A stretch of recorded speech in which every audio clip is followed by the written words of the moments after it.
to look at it, much of it, including the pictures that we have seen here of houses and many others, the good committee had indicated that let the CEOs be punished by the Public Service Board. But the impeachment has already been tabled before I even got the report.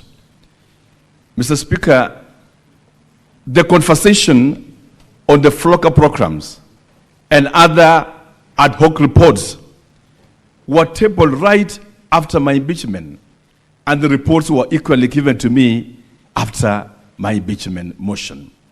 The big question I'll ask the Senate, Mr. Speaker, naturally, how then would the governor acted on the state officers when an impeachment motion has been tabled first, then now the reports are given to him? I say this to demonstrate the malice in the County Assembly of Kericho. We were here last year, Mr. Speaker, because these honorable senators, the great upper house, indicated that the numbers were not 32.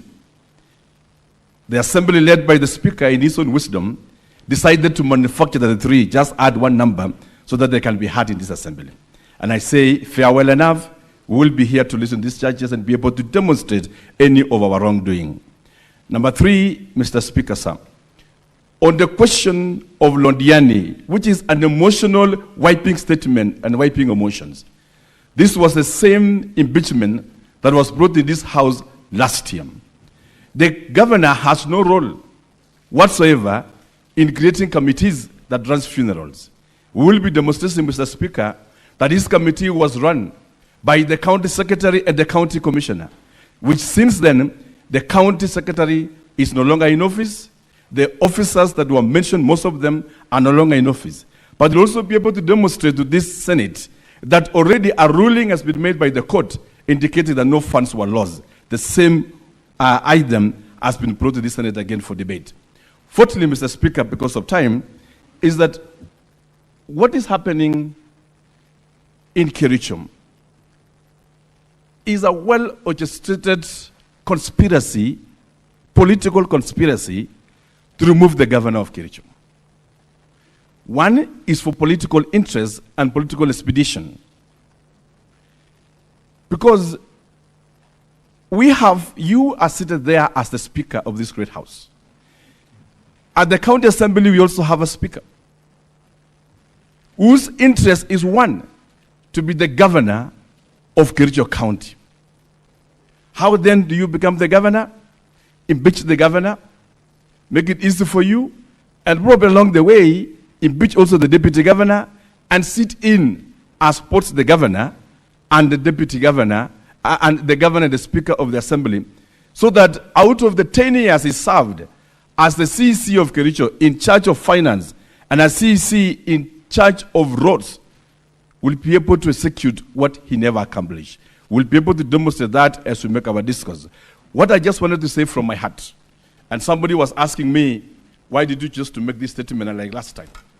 In the assembly, in the last impeachment, I told them, and I reminded them of the great works and the great writings of Dostoevsky in Crime and Punishment. And these are my last words. That Raskolnikov, after killing Alyona, the old-born lady, proceeded and realized that there was somebody witnessing called Lizaveta. Because of the urge to murder and kill, he went ahead to kill Lizaveta. I then implored upon the County Assembly of Kericho, let us not just create blood for blood's sake. I also said at that time with a lot of remorse and humility, that in tragedy of Macbeth, Shakespeare, when Macbeth, the great lady, told the husband that King Duncan, you can kill King Duncan and you become the king yourself. And remember that Macbeth was a cousin to King Duncan. Macbeth was reluctant to kill King Duncan. But along the way, the evil spirits possessed her. And in her watch, he says, come ye gods and sex me, that I may be a man and kill King Duncan. Indeed, Macbeth went ahead to vanquish King Duncan. Not because he wanted to kill, but because of the drive for murder. Thereafter, he went ahead to vanquish every other witness that were at the court in his quest to become the king. My imploration to the County Assembly of Kericho at that time was that much as we have political aspiration, let us resist the temptation of political murder for us to get what we want. We're here in a process that was faulty, and the whole world must know that as it is, there was no impeachment of Kericho. And I know, Honorable Speaker, because the upper house will always make correct decisions at the appropriate time, I beseech of you, Mr. Speaker, and the honorable senators, that as we deal with this matter, we separate between the responsibility of the governor and the responsibility of the CEOs. Some of them that will be brought here to adduce evidences are former CECs of Kericho County. Some of them were mentioned in the Londiani scandal. Out of it, I was able to release some of them out of work. Today, I'm being in Senate, being asked that you sack some people procedurally, while some of those names that will be testifying here are the same names that were active in the so-said Londiani scandal.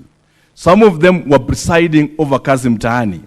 Today, they are seated here also, probably being aligned as advocates after we release them.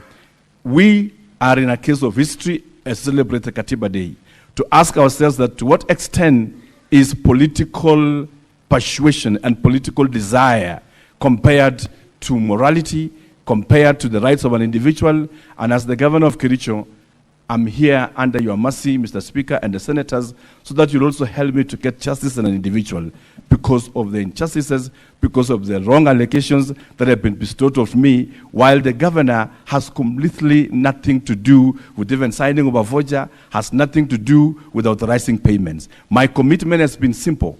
The officers that are found culpable of wrongdoings, the law will then follow its case. Out of this, Mr. Speaker, I call then for your consideration deeply, and the Honorable Church has said here on the matters that will be laid on us, so that the people of Kericho County get justice, while at the same time also the governor of Kericho get justice that he so deserves. Thank you, Mr. Speaker, and may God bless this great Senate, and we put all our trust and hope in this very good upper Senate that over time has proven that it does things in an appropriate way and uphold the Constitution. Thank you so much.